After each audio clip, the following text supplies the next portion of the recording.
Éternel Dieu Tout-Puissant, je prie pour que la parole que nous allons écouter ce matin nous fasse du bien. Chacun d'entre nous a ses préoccupations. Nous venons à tes pieds, c'est toi qui es le centre de notre intérêt. Nous voulons que tu puisses nous décharger. Nous voulons, Seigneur, que tu puisses nous donner l'énergie pour entamer la nouvelle semaine qui va commencer à partir de demain. Nous voulons, Seigneur, que tu puisses nous donner des orientations claires et nettes pour les 5 ans, pour les 10 ans qui vont arriver. Nous voulons, Seigneur, que au travers de cette parole, que tu puisses nous communiquer un rhéma qui va nous conduire. Parce que nous avons besoin des directives, nous avons besoin des orientations, nous avons besoin d'une ligne de conduite claire et nette pour ta seule gloire. Que tu croisses et que nous puissions diminuer. Au nom de Jésus, nous t'avons ainsi prié. Amen. Merci. On va lire le premier passage. Après, je vais vous inviter à vous asseoir. Nous sommes dans 2 Timothée chapitre 4, le verset 17. 2 Timothée chapitre 4, le verset 17.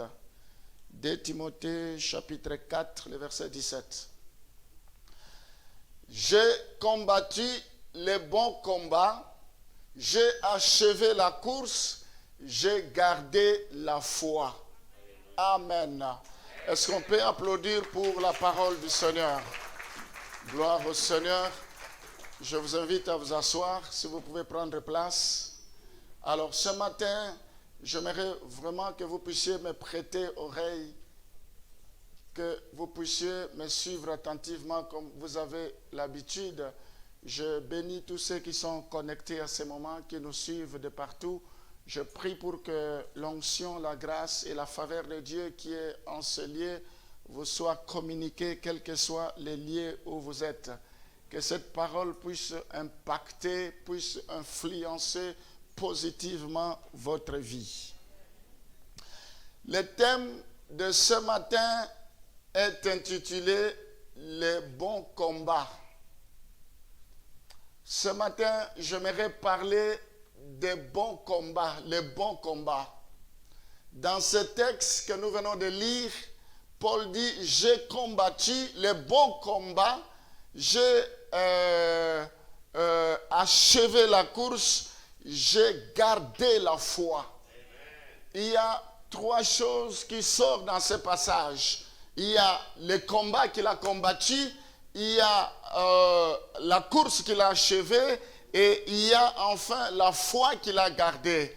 Alors, ce matin, j'aimerais aborder rapidement ces 3 choses. Mais bien aimé, dans la vie, il y a plusieurs sortes de combats qui existent.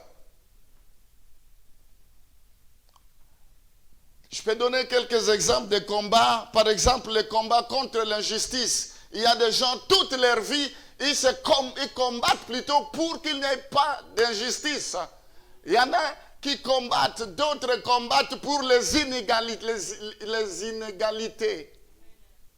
Il y en a qui combattent pour l'augmentation de la pollution, c'est-à-dire la dégradation de la nature, en d'autres termes, le réchauffement climatique.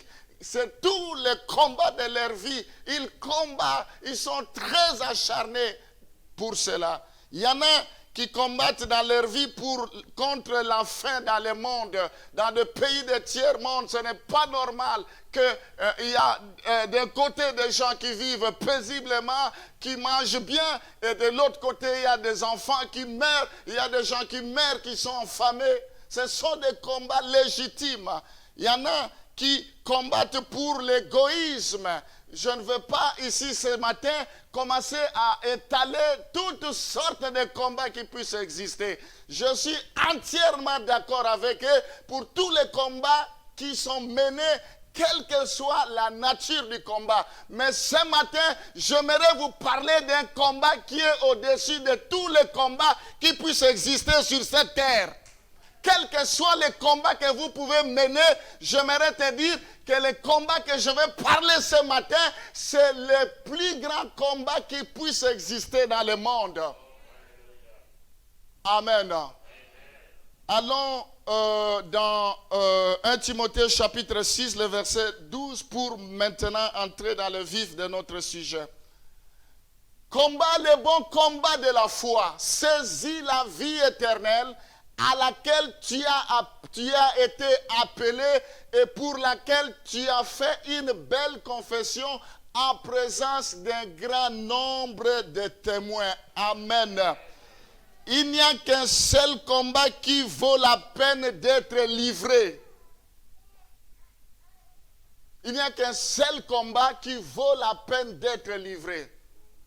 Mais bien aimé, Paul nous parle des bons combats. Quand la Bible parle de bons combats, c'est-à-dire il y a aussi de mauvais combats. Quel genre de combat que tu as toujours mené? Le bon combat dont Paul parle, c'est celui dont il s'agit des combats de la foi. Pour remporter le prix céleste, il s'agit d'avoir la vie éternelle. C'est le plus grand combat qui puisse exister. Laisse-moi te dire, quelles que soient les raisons valables que vous pouvez justifier concernant le combat que vous menez, mais si vous ne menez pas le combat pour la vie éternelle, vous n'aurez rien fait. Vous aurez passé à côté de l'essentiel. Parce que la Bible déclare, à quoi sert-il à un homme de tout gagner, mais il perd son âme. Parce que le monde et la terre passera. Tous les combats, tout ce que nous voulons passeront. Mais la vie éternelle ne passera jamais. Ce matin, j'aimerais que vous puissiez remettre le pendule à l'heure. Que vous puissiez commencer d'abord à combattre par rapport à ta vie éternelle. Il y en a qui combattent pour le mariage, qui combattent pour beaucoup de choses. Tu viens à l'église, tu combats pour quoi? Il y en a qui combattent pour abandonner l'alcool. Ce mois d'ailleurs, c'est le mois de sans tabac qui combat. C'est une bonne chose. Mais ils oublient que le combat, le bon combat, c'est celui de la vie éternelle. Paul, dans ce passage, ne méprise pas les efforts qui sont menés un peu partout et les batailles qui sont livrées par tous ceux qui veulent croire à un monde meilleur. Ce n'est pas qu'il sous-estime cela, mais il veut nous faire comprendre qu'il y a aussi un autre combat que nous devons mener qui est beaucoup plus important. Amen. Mais bien aimé, la vie c'est un combat. Nous devons combattre pour la vie éternelle. Ephésiens chapitre 6, le verset 12. Ephésiens chapitre 6, le verset 12, la Bible dit, car nous n'avons pas à lutter contre la chair et le sang, mais contre les dominations, contre les autorités, contre les princes de ce monde de ténèbres, contre les esprits méchants dans les lieux célestes. Amen. Nous voyons les responsables de la destruction de nos vies aujourd'hui, les responsables qui fait que les choses ne marchent pas aujourd'hui, ce sont les esprits méchants, ce sont les esprits impurs, ce sont les esprits qui vivent dans les lieux célestes, comme la Bible nous dit. Ce n'est pas sur le plan charnel que nous devons combattre. Quelles que soient les initiatives que nous pouvons envisager pour changer ce monde, aussi longtemps que nous ne touchons pas à la racine, aux vrais problèmes, rien ne marchera, rien ne changera. Parce que derrière toute chose, il y a des entités. Si tu veux avoir la victoire, commence d'abord par combattre sur le plan spirituel. La Bible dit, notre combat n'est pas contre la chair, ni contre le sang, mais c'est contre les dominations. C'est sur le front spirituel que se livre le bon combat de la foi. Amen. Le bon combat se livre sur le plan spirituel. Ce matin, j'aimerais que vous puissiez prendre conscience que vous devez combattre. Nous devons combattre jour et nuit. La vie, c'est un combat. Paul, toute sa vie, il a combattu contre les épreuves, quand on combat, il y a l'adversité. Quand on combat, il y a les ennemis. Quand on combat, il y a toutes sortes d'obstacles. Mais nous devons continuer. Nous devons combattre. Paul, il dit, j'ai combattu le bon combat. Il est arrivé à la fin de sa vie. Il fait le bilan. Il dit, j'ai combattu le bon combat de la foi. Si le Seigneur venait présentement, à ce moment précis, est-ce que tu peux dire que tu es en train de combattre le bon combat de la foi? Il y a des gens, pour un oui, pour un non, ils se découragent. Alors que nous devons rester là. Paul, on l'a trahi. Paul, on a monté un coup contre lui pour le tuer. Ils ont dit, nous n'allons pas manger ni boire jusqu'à ce qu'il sera mort. Paul, il a été mis en prison. Paul, il a dormi affamé. Il a même manqué de vêtements. Paul, il a souffert. Voilà son combat. Mais il n'a en aucun cas eu l'intention de le relâcher. Il n'a pas eu l'intention de se rétrograder. Il n'a pas eu l'intention d'abandonner le combat. Il y a des chrétiens qui sont là, qui veulent abandonner le combat. Non, mes bien-aimés, nous devons continuer. La vie, c'est un combat. Amen. 2 Corinthiens chapitre 10, le verset 3 à 4. Ici, la Bible dit, si nous marchons dans la chair, nous ne combattons pas selon la chair. Notre combat n'est pas selon la chair, mais c'est selon l'esprit. Si nous marchons dans la chair, nous ne combattons pas selon la chair. Le verset suivant, car les armes avec lesquelles nous combattons ne sont pas charnelles, mais elles sont puissantes par la vertu de Dieu pour renverser des forteresses. Amen. Ici, il n'est pas question d'utiliser la haine comme arme. Nous n'utilisons pas la haine, nous n'utilisons pas la violence, nous n'utilisons pas le mépris, le fusil ou les armes semblables pour combattre. Mais nous utilisons les armes spirituelles, nous utilisons la foi, nous utilisons la vérité, nous utilisons l'épée, la parole de Dieu pour combattre. Amen. De quelle manière combattre? C'est tous les jours que nous devons combattre. Si nous ne combattons pas, c'est le diable qui nous combattra. Si nous ne combattons pas, c'est le diable qui prendra le dessus sur nous. Nous devons combattre tous les jours. Je suivais une vidéo qui passe sur Internet. Peut-être certains l'ont déjà reçue. Et c'est une histoire vraie qui s'est passée en Afrique du Sud. Il y avait un pasteur qui, à Johannesburg qui avait une église, qui a une église avec des chantres, et il devrait aller dans une autre annexe, dans une autre province là-bas. Alors il a demandé à une sœur qui chantait très bien chez elle de l'accompagner pour aller chanter dans cette église-là. Et ils sont partis, et cette sœur a été logée chez une autre sœur qui chantait aussi. Mais cette sœur avait la haine, elle avait la jalousie, elle a donné à manger à cette sœur alors qu'elle l'avait empoisonnée et cette sœur est décédée.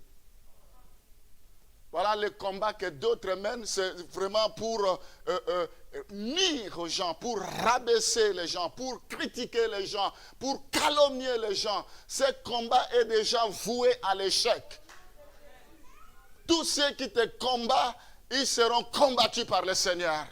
Tous ceux qui te combattent, qui se lèvent contre toi, seront anéantis dans le nom de Jésus. Il ne s'agit pas de ce combat-là.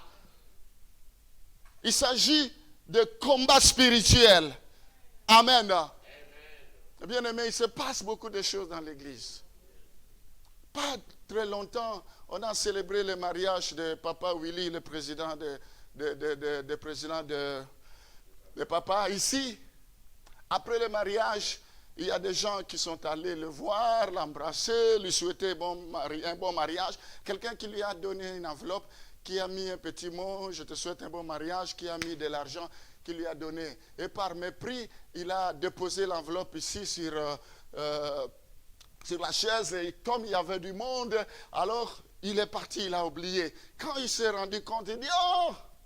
Je me suis rendu compte, j'ai oublié l'enveloppe que quelqu'un m'avait donnée. Bon, de toutes les façons, comme c'est à l'église, je n'ai rien à craindre, je vais retrouver cela. Il revient à l'église, l'enveloppe était là, avec son nom, il ouvre l'enveloppe, c'est juste le petit mot, voilà, je t'ai laissé quelque chose, tout ça, mais l'argent porté disparu dans l'église. Bon, je ne peux pas accuser l'église parce que ces jours-là, il y avait du monde, même des païens. Donc, on ne peut pas dire que c'est les gens de l'église ou c'est les invités. Mais une seule chose réelle, que cela s'est passé ici. Nous devons craindre Dieu. Amen. Nous devons avoir le respect de la maison de Dieu. Alors, nous parlons de combats. La vie est faite de combats. Est-ce que tu es en train de combattre ou bien tu es en train de marquer le pas? Au lieu de combattre, tu passes ton temps à murmurer. Au lieu de combattre pour avancer, tu passes ton temps à regarder. Un tel ne me salue pas, un tel ne me visite pas, un tel ne m'appelle pas. Ce sont des distractions parce que nous n'avons qu'un seul adversaire, c'est le diable. Ce n'est pas ton frère qui est ton adversaire. Paul dit, je combats le bon combat. Ce n'est pas contre les individus, mais c'est contre les dominations. Quand nous venons prier, nous devons nous lever parce que nous venons prier pour toutes les forteresses, renverser toutes les puissances des royaumes des ténèbres, annuler, révoquer toutes les malédictions qui se ligueront, qui se lèvent contre nous. C'est de ces combats qu'il s'agit. Toi, tu vas mener ton combat pour combien de temps? Paul, c'est toute sa vie. Aussi longtemps que le Seigneur n'est pas encore de retour, aussi longtemps que nous n'avons pas encore vu le Seigneur, nous devons continuer avec notre combat. Amen. Amen. Ce matin, j'aimerais que tu comprennes la pertinence du combat. La Bible dit, le voleur ne vient que pour voler, pour égorger, pour détruire.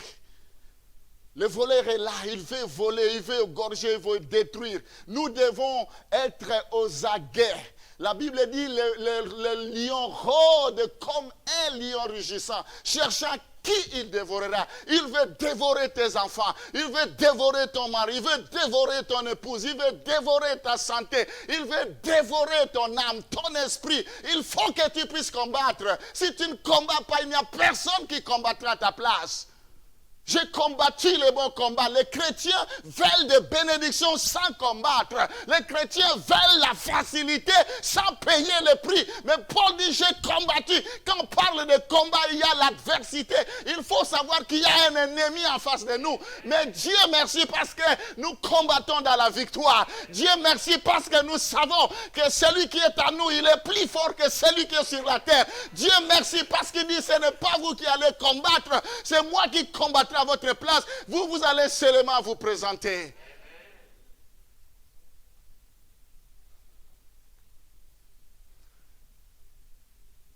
Est-ce que tu as déjà engagé le combat? Le combat ne va jamais s'arrêter aussi longtemps que le Seigneur n'est pas encore de retour. Paul, il a combattu le bon combat. Quels sont tes combats de la vie? Ça, c'est la première chose. Il dit, j'ai achevé la course. Nous sommes dans 1 Corinthiens chapitre 9, le verset 14 à 27.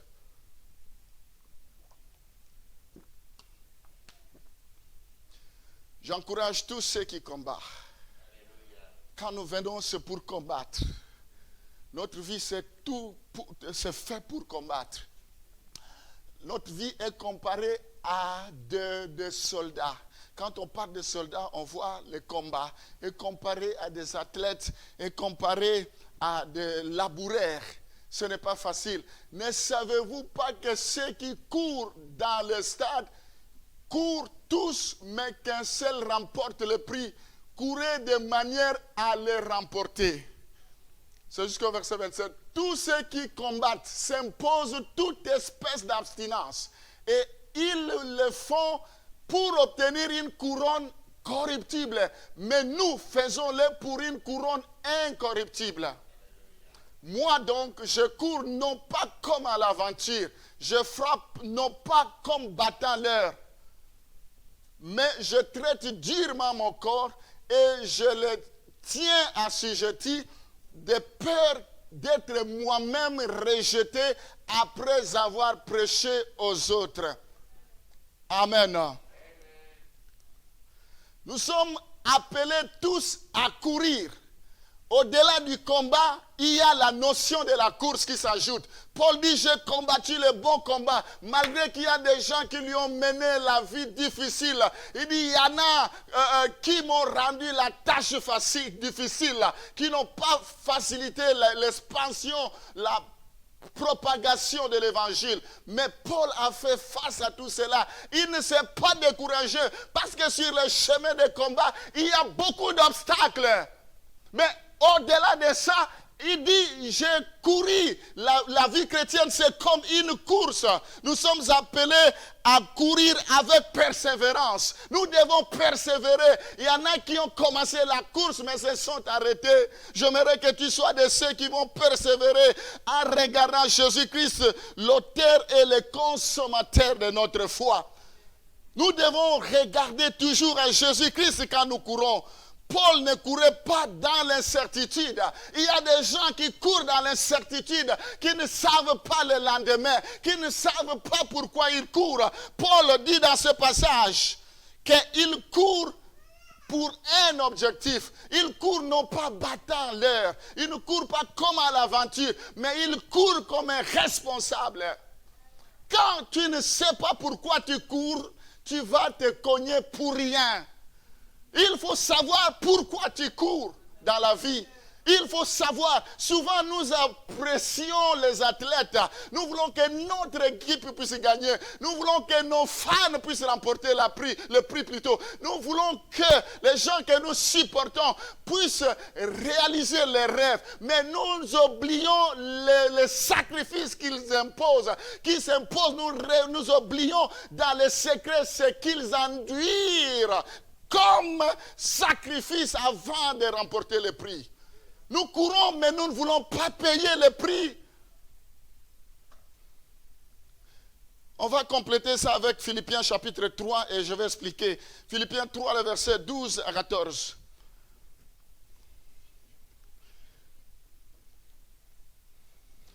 Ce n'est pas que j'ai déjà remporté le prix ou que j'ai déjà atteint la perfection, mais je cours pour tâcher de le saisir, puisque moi aussi j'ai été saisi par Jésus-Christ.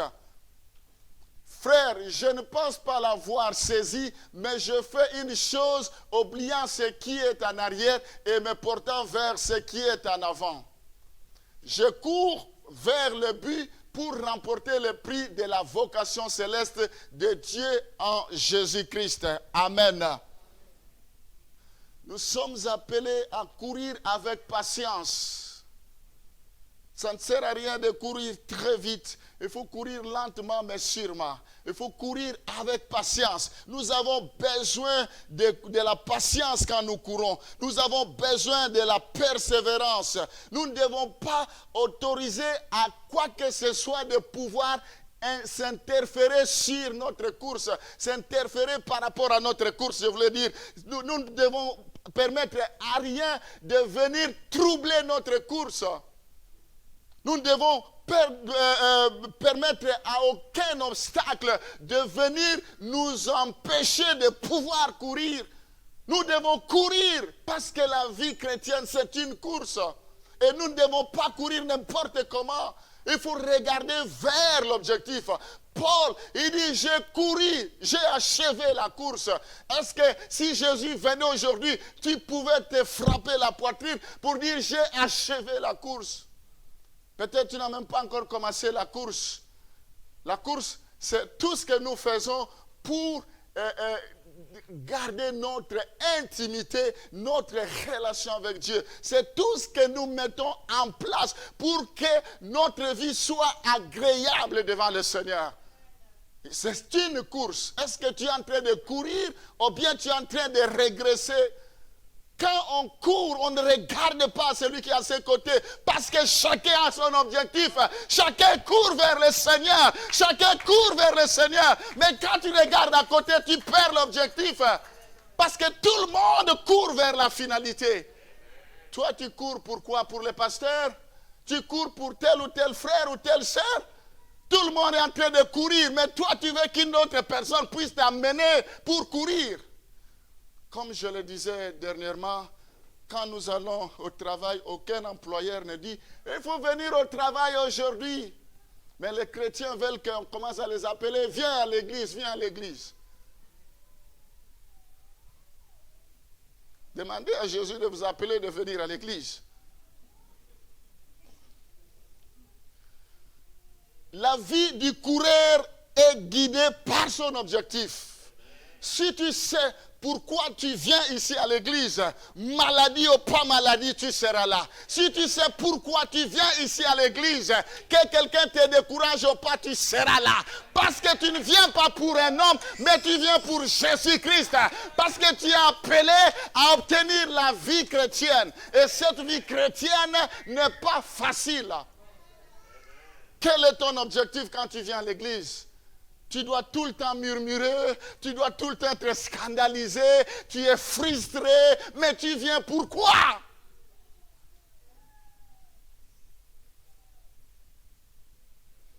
Il dit, je ne cours pas non comme à l'aventure. Il y a des gens qui courent comme à l'aventure. Aujourd'hui, ils sont motivés, demain, plus de motivation. Ça, c'est de l'aventure. La motivation ne peut pas changer. Paul dit, la Bible dit, ce que j'ai contre vous. Vous avez abandonné votre premier amour. Vous avez abandonné votre premier zèle. Paul veut que nous servons Dieu avec zèle et non de la paresse. Nous devons être zélés parce que nous courons non pas comme à l'aventure. Nous courons avec un but. Celui qui court, il doit s'imposer une certaine discipline. Paul dit, je traite durement mon corps, malgré que j'ai des dons spirituels.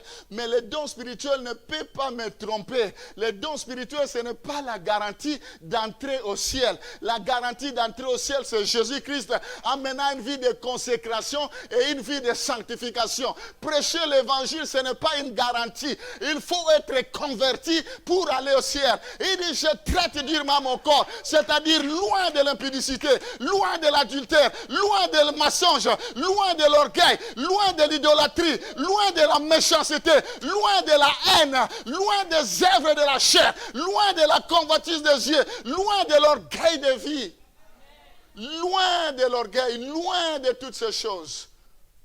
Je traite durement mon corps. Il y a des gens, malgré qu'ils courent, mais ils ne s'imposent aucune discipline. Vous êtes en train de courir, mais sans remporter le prix. Cette course ne t'amènera pas au but. Amen. Mes bien-aimés, nous devons prendre conscience de la course. La Bible dit, rachetez le temps car les jours sont mauvais. La Bible dit, il y a beaucoup d'appelés, mais il y a peu de lui. Tout le monde est appelé, mais les élus, ce sont ceux qui atteignent l'objectif. Tu peux, ayant bien commencé la course, mais sans atteindre l'objectif, tu seras parmi les appelés, mais tu ne seras jamais parmi les élus. Les élus, ce sont ceux qui arrivent jusqu'à atteindre l'objectif. Ce matin, je prie pour que tu sois parmi les élus. Tu es déjà appelé, mais persévère. Alléluia. Gloire au Seigneur. Il dit, j'ai gardé la foi. 1 Timothée chapitre 1, le verset 19 à 20.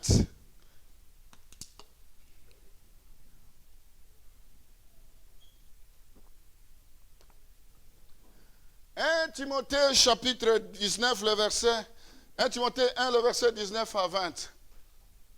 Je disais quelque part que la vie chrétienne, on ne le fait pas par procuration.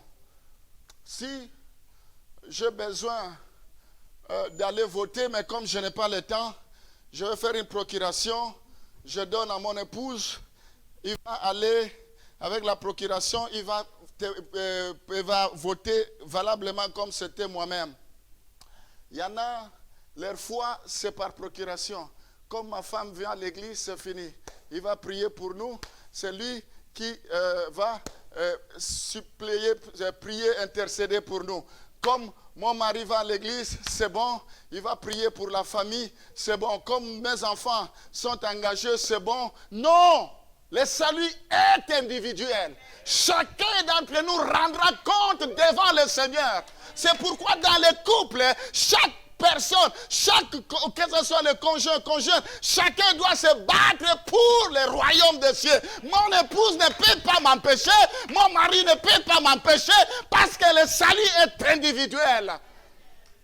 S'il y a une chose qu'on ne peut pas négocier dans le couple, c'est ta relation avec Dieu. Ne sois pas un obstacle pour la relation de ton mari avec Dieu. Sinon, tu auras des problèmes avec Dieu.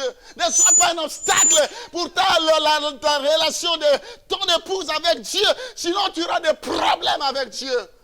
Laisse-la servir son Dieu.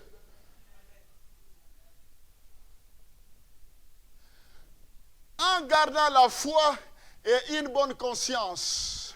Cette conscience, quelques-uns l'ont perdue.